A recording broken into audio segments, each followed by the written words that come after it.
Welcome to Dhatri. ఈరోజు మనతో ఉన్నారు మోటివేషనల్ స్పీకర్ రామ్ మెట్టు గారు. రామ్ గారు, welcome to Dhatri. Thank you అండి. సెక్సువల్ రిలేషన్షిప్ అనేది ఇది మ్యారేజ్ తర్వాత జరగాలి, లేకపోతే దానికి ఒక స్పేస్ ఉంది, ఒక ప్రైవేట్ స్పేస్ ఉంది అనేది ఎక్కడ దాన్ని ఓవర్కమ్ అయిపోయారు? ఎందుకంత ఈజీ అయిపోయింది? అంటే ఫ్రెండ్షిప్ అని కానివ్వండి, లివింగ్ రిలేషన్షిప్ అని కానివ్వండి, ఇంకా చాలా చాలా జరుగుతున్నాయి. గ్యాదరింగ్స్కి, గెట్ టుగెదర్, ఇక రేవ్ పార్టీస్, ఇవన్నీ అసలు చెప్పవసరం లేదు.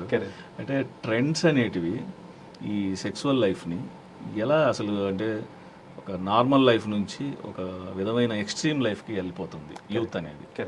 ఏం జరుగుతుంది అసలు? ఇప్పుడు లేటెస్ట్ ట్రెండ్స్ ఏంది? అసలు కొన్ని అయితే తెలియదు, వినాలనిపిస్తుంది మీ ద్వారా. సో కొత్త కొత్త రిలేషన్షిప్స్ అంటే మన జనరేషన్కి తెలియనివి చాలా వచ్చినాయి ఈ మధ్య చెప్పాలంటే. లైక్ ఫ్లింజ్ అని, ఫ్లింజెస్ లైక్ క్యాజువల్గా మనం కలిసి మాట్లాడుకొని చలో let's have sex tonight అని చెప్పి it's like participating in sex అనమాట. And no commitments involved in it. It's not like నేను నిన్ను లవ్ చేస్తాను, మనం పెళ్లి చేసుకుందాం, ఇవన్నీ కాదు. Very casual. మూవీకి పోయాం వచ్చాం, అదే కైండ్ ఆఫ్ అలాగే. అదొకటి.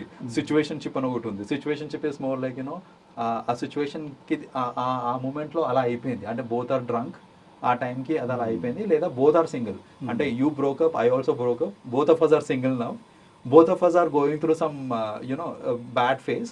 మా ఇద్దరం బ్యాడ్ ఫేజ్లో వెళ్తున్నాం కదా, ఇద్దరం సేమ్ సిచ్యువేషన్లో ఉన్నాం కదా, సో లెట్ అస్ హుక్అప్ అనేసి అదొకటి.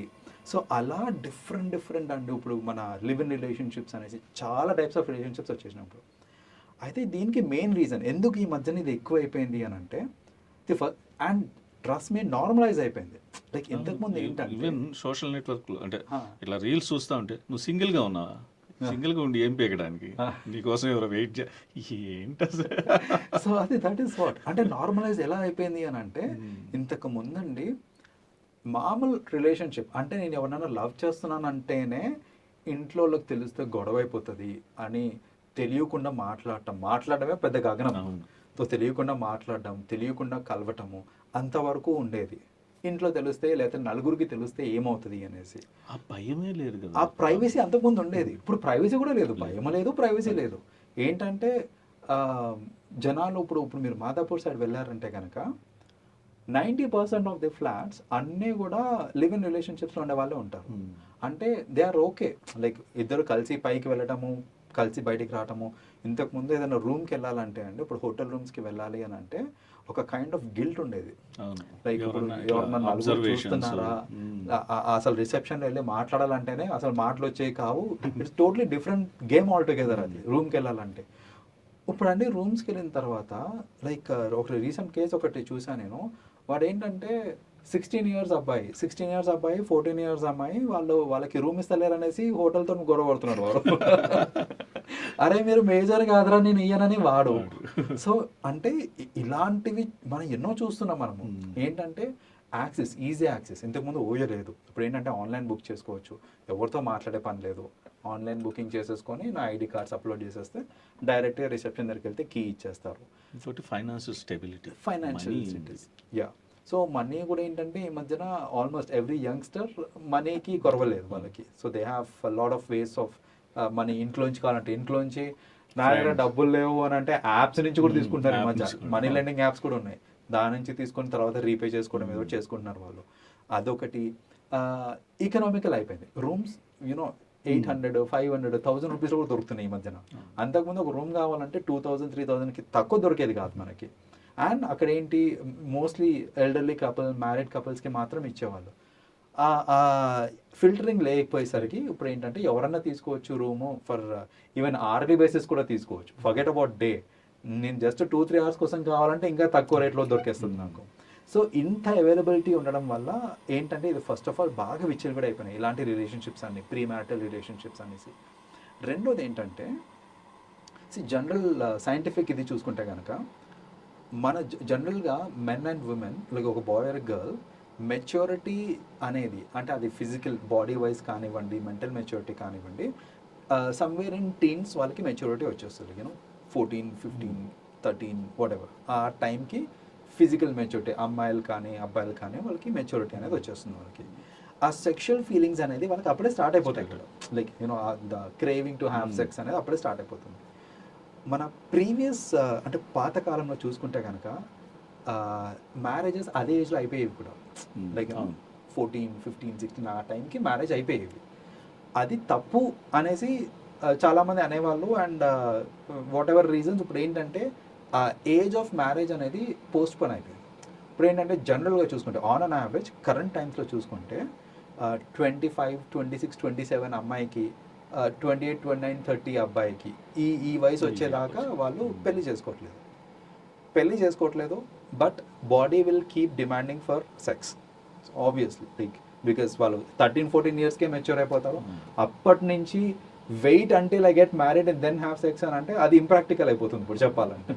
ఇలాంటి ఈ సెక్షువల్ డిజైర్స్ వీటిని ఇప్పుడు సాటిస్ఫై చేయాలి అని అంటే పెళ్ళంటారా పోస్ట్పోన్ చేసుకుంటున్నారు. బికాజ్ వాళ్ళు ఏంటంటే నేను firstly I have to settle well in life అనేసి అంటున్నారు. ఇవన్నీ వస్తున్నాయి, ప్లస్ ఈజీ యాక్సెస్ ఉన్నాయి. ఇవన్నీ ఉండేసరికి ఏంటంటే సెక్స్ అనేది ఈవెన్ బిఫోర్ మ్యారేజ్ ఏదో ఒక విధంగా అయిపోతుంది వాళ్ళకి. అంటే పెళ్ళికేమో పోస్ట్ పోన్ ఉంటుంది, బట్ ఫిజికల్ నీడ్స్కి మాత్రం లేదు. మోర్ లైక్ అంటే ఈ పెళ్ళి అనేది it is just something which is an arrangement కాబట్టి దాన్ని పోస్ట్పోన్ చేసుకుంటున్నారు. ఫిజికల్ నీడ్స్ అంటారు ఇట్ ఇస్ మోర్ లైక్ నాకు ఆకలిస్తుంది, నేను ఆకలిసినప్పుడు అన్నం తినద్దా అంటారు. Simple logic. కుక్కకి మనిషికి తేడా లేకుండా అయిపోతుంది కదా. అంతే కదా, కుక్కను చూసినప్పుడు టైం ఎలా పాహ లేకుండా కనిపిస్తే ఇరిటేట్ అవుతాం, బట్ మనిషి ఆ నేచర్కి వెళ్ళిపోతున్నాడు. దట్స్ వాట్ ఇప్పుడు ఏంటంటే ఇది దీనివల్ల ఇంకోటి ఏంటి, ఇప్పుడు ఇంతకుముందు ఏంటంటే అందరు ఇంట్లలో ఉండి చదువుకోవటము, ఇంట్లలో ఉండి పని చేయడం ఇదంతా లేదు. ఇప్పుడు ఈ గ్లోబలైజేషన్ అయిపోయేసరికి ప్లస్ జనాలు కూడా ట్రావెల్ చేస్తున్నారు ఫర్ వేరియస్ పర్పసెస్. అది స్టడీస్కి కావచ్చు, ఎంప్లాయ్మెంట్కి కావచ్చు. ట్రావెల్ చేసినప్పుడు ఏంటంటే they get the freedom from their family. Strangers ఎవరు మనల్ని పట్టించుకునే వాళ్ళే ఉండరు, రికగ్నైజ్ చేయరు. సో నేను చేసే యాక్టివిటీస్ ఎవరు చూస్తే నాకేంటి సంబంధం లేదు, బికాస్ మా ఇంట్లో ఎవరైతే లేరు ఇక్కడ. సో ఇలాంటివన్నీ జరగడం వల్ల ఏంటంటే now we get to see that జనరల్గా ఈ యంగర్ జనరేషన్ ఏంటంటే some or the other way they are hooking up in some or the other relationship. అంటే ఫార్మాట్ ఏదైనా కానివ్వండి, వాళ్ళు ఏంటంటే ఈ సెక్షువల్ యాక్టివిటీ అనేది ఈవెన్ బిఫోర్ మ్యారేజ్ అయిపోతుంది. Trust me, because of this reason అండి, లైక్ చాలామంది పెళ్లి చేసుకోవాలంటే భయపడుతున్నారు. అది be it a man or a woman ఏదైనా కానివ్వండి. ఇంతకుముందు ఏంటంటే మనకు ఒక నోషన్ ఉండేది, arrange marriage is the best system అనేసి ఒక నోషన్ ఉండేది. లవ్ మ్యారేజ్కి చాలామంది వ్యతిరేకంగా ఉండేవాళ్ళు. కానీ ఇప్పుడు కరెంట్ సిచ్యువేషన్ ఎట్లా అంటే లవ్ మ్యారేజ్ అయితే అట్లీస్ట్ నాకు ఆ అమ్మాయి తెలుసు, నాకు ఆ అమ్మాయి ఏంటి ఏం జరిగింది అని నాకు ఆ అమ్మాయి తెలుసు. అరేంజ్ మ్యారేజ్లో ఒక ప్యూర్ స్ట్రేంజర్ ఆ అమ్మాయి పాస్ట్ ఏంటి నాకు తెలియదు, నాకు భయం వేస్తుంది అనేసి చాలామంది అరేంజ్ మ్యారేజ్కి ఇప్పుడు వ్యతిరేకంగా ఉన్నారు, ది కరెంట్ జనరేషన్. సో కొందరైతే అసలు నాకు మ్యారేజ్ వద్దనేస్తున్నారు, ఇప్పుడు పెళ్లి చేసుకోవట్లేదు. సో అది దానికి కూడా మళ్ళీ రీజన్స్ ఏంటి, ఫినాన్షియల్ ఇండిపెండెన్స్ ఓటు వచ్చేసింది అనేసి చూస్తూ ఉంటున్నారు కదా చుట్టుపక్కల. పెళ్ళైన వాళ్ళు పడే బాధలు చెప్పుకుంటూ ఉంటారు. సో అలా చెప్పుకున్నప్పుడు ఏంటంటే వీళ్ళకి కూడా somehow they lose interest. So ఇలా వేరియస్ రీజన్స్ వల్ల ఏంటంటే పెళ్లి పోస్ట్పోన్ చేసేసుకుంటున్నారు, కానీ ఈ సెక్షువల్ యాక్టివిటీ అనేది జరుగుతుంది. కాబట్టి ఈ మధ్యన ఇలాంటి కేసెస్ అన్నీ రైజ్ అవుతున్నాయి. అండ్ ఎక్కువ మంది చేసేసరికి ఏమవుతుంది అని అంటే నార్మలైజ్ అయిపోతుంది. అంటే అది ఒక పెద్ద క్రైమ్ లాగా కూడా ఎవరు చూడట్లేదు. సో మేబీ లీగలీ అది కరెక్ట్ ఏమో, but మారలీ people have to think. బేసిక్గా ఏంటంటే ఒక ఫ్యామిలీలో మ్యారిటల్ రిలేషన్షిప్ స్ట్రాంగ్ ఉంటేనే ఆ ఫ్యామిలీ స్ట్రాంగ్ ఉంటుంది, పిల్లలు ఎవ్రీవన్ డిపెండ్స్ అపాన్ దాని మీద. అసలు పెళ్ళి అనేది ఇంట్రెస్ట్ మెయిన్, ఫిజికల్ నీడ్ అనేది అది ఓపెన్గా అంటే బయటకు ఉండదు, కానీ అది కంపల్సరీ దాన్ని హుక్ చేసే ఒక పాయింట్. సో ఇంట్రెస్టే లేనప్పుడు అసలు ఫ్యామిలీలో తర్వాత జరిగేవన్నీ కూడా పెళ్లి తర్వాత ఏదో ఒక అంటే మెకానికల్గా ఉంటుంది తప్పితే దాంట్లో ఇష్టం, లవ్, ప్రేమ ఏమి ఉండవు. ఇక ప్రాక్టికల్ లైఫ్స్ అయిపోతాయి. లైక్ నేను ఫ్యూచర్లో నేను చేసే ప్రెడిక్ట్ ఏంటంటే లైక్ రిలేషన్షిప్స్ ఎలా ఉంటాయి అని అంటే, పెళ్ళి అనేది జరిగేది దేనికి అని అంటే it is for future support of each other. అంటే రేపు పొద్దున వీళ్ళు కొంచెం ఓల్డ్ అయిపోయిన తర్వాత ఒకరికొకరు సపోర్ట్ ఉండడానికే తప్ప అదర్వైజ్ వాళ్ళు జనరల్గా ఎలా ఉంటుంది అని అంటే వీళ్ళిద్దరూ పెళ్లి చేసుకున్నారు బాగానే ఉంది, నీ లైఫ్ నీది, నా లైఫ్ నాది, నా ప్రైవసీ నాది, నీ ప్రైవసీ నీది, ఇలా కంటిన్యూ చేద్దాము. నేను తొంగి చూడను నువ్వేం చేస్తున్నావు అనేసి పట్టించుకోవద్దు. Let us be together. Financial needs ఏదున్నా కలిసి చూసుకుందాము. అండ్ ఫ్యూచర్ పర్స్పెక్టివ్లో ఏంటంటే ఒకరికొకరు సపోర్ట్ ఉండాలి అనే ఒక ఎలిమెంట్ తప్ప మీరు అన్నట్టు ఈ సెక్షువల్ బాండ్ అనేది అంత గట్టిగా ఉండకపోవచ్చు ఇన్ ఫ్యూచర్. బికాజ్ వాళ్ళకి ఏంటంటే ఆప్షన్స్ కూడా ఎక్కువైపోతున్నాయి, జనాలకి ఆప్షన్స్ కూడా ఉన్నాయి. ఈ మధ్యన మీరు irrespective of what application you are going through, మీరు ఫేస్బుక్, వాట్సాప్, ఇన్స్టాగ్రామ్ సంబంధం లేదు, మీరు ఏ యాప్ అన్నా యూజ్ చేయండి, డేటింగ్ యాప్ అడ్వర్టైజ్మెంట్ వస్తూ ఉంటుంది పైన. అంత రిగరస్గా వాళ్ళు పుష్ చేస్తున్నారు డేటింగ్ యాప్స్ని. ఇప్పుడు డేటింగ్ యాప్స్తోని ప్రాబ్లం ఏంటంటే it may also lead to a lot of crime.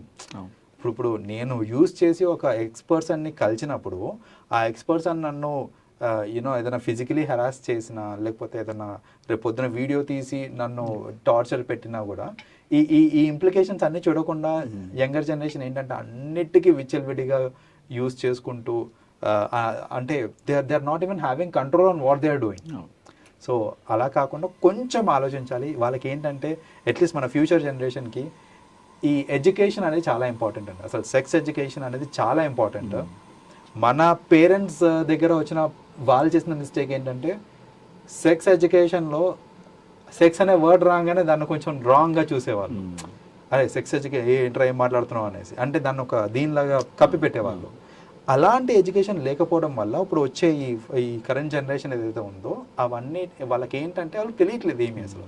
But as parents ఒక రైట్ టైంలో సెక్స్ ఎడ్యుకేషన్ ఇచ్చి, అంటే అసలు సెక్స్ అంటే ఏంటి, ఎట్లా అంటే ఎవరితోటి చేయాలి, what is the you know beauty of sex with your own partner, అసలు ఇవన్నీ ఎక్స్ప్లెయిన్ చేసి వాళ్ళకి దానిలో వచ్చే నెగటివ్ ఇంప్లికేషన్స్, అంటే ఫ్యూచర్లో ఏం నెగటివ్ ఇంప్లికేషన్స్ ఉంటాయి if they do it with strangers అనేది, ఇలాంటి అన్ని ఎడ్యుకేషన్ వాళ్ళు ఫస్ట్ నుంచే ఇస్తే కనుక ట్రస్ట్ మీ అసలు ఇవన్నీ చాలా తగ్గిపోతాయి.